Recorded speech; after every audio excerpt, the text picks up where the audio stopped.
నాకు ఈ ఛానల్‌కి సంబంధించి వాట్సాప్ గ్రూప్ అయితే ఉంది. ఈ వాట్సాప్ గ్రూప్‌లో నేను ఎప్పటికప్పుడు గవర్నమెంట్ సర్వీసెస్‌కి అలాగే ఎడ్యుకేషన్‌కి సంబంధించిన న్యూస్ అయితే నేను ఇక్కడైతే పోస్ట్ చేస్తాను. అలాగే దీనికి సంబంధించి నాకు టెలిగ్రామ్ ఛానల్ కూడా ఉంది. ఎవరైనా సరే ఈ టెలిగ్రామ్ ఛానల్‌లో గాని, వాట్సాప్ గ్రూప్‌లో గాని జాయిన్ అవ్వదలుచుకున్న వాళ్ళు కింద డిస్క్రిప్షన్‌లో లింక్ ఉంది. ఆ డిస్క్రిప్షన్‌లో లింక్ మీద ట్యాప్ చేసి ఈ టెలిగ్రామ్ ఛానల్ అలాగే వాట్సాప్ గ్రూప్‌లోనైతే జాయిన్ అవ్వచ్చు. హాయ్ ఫ్రెండ్, ఈ వీడియోలో నేను చెప్పబోయేది ఏమిటంటే ఫ్రెండ్స్, మనకు సెప్టెంబర్ నెలలో ఎవరైతే రేషన్ తీసుకుంటారో వాళ్ళకైతే ఒక వస్తువు అయితే ఎక్స్ట్రాగా రేషన్ బియ్యంతో పాటు ఇవ్వడం జరుగుతుందన్నమాట.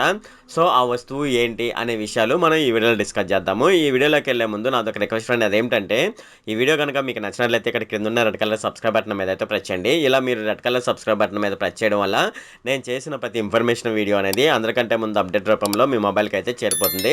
సెప్టెంబర్ నెలకు సంబంధించి రేషన్ సరుకుల పంపిణీలో ప్రభుత్వం అయితే ఒక కీలక నిర్ణయం అయితే తీసుకుంది. అదేమిటంటే ఇతర వస్తువులతో పాటు పంచదారను కూడా అన్ని రేషన్ షాపుల్లో లభించే విధంగానైతే చేయడం జరిగింది. అలాగే ఏవై రేషన్ కార్డు ఉన్న వారికి పంచదార కేజీ 13.5, అలాగే ఇతర కార్డుదారులకు అర కేజీ 17 రూపాయల చొప్పున కొనుగోలు చేయవచ్చని ప్రభుత్వం అయితే చెప్పింది.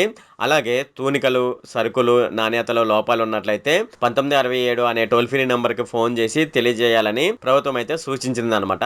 ఇది ఫ్రెండ్, మనకు సెప్టెంబర్ నెలలో మనం తీసుకునే రేషన్ షాపుల్లో ఎక్స్ట్రాగా మనకు పంచదార అనేది ఇవ్వడం జరుగుతుంది.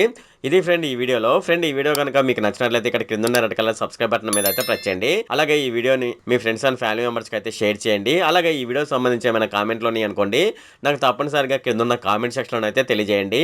ఈ వీడియో అంతే friend. Okay, thank you friend.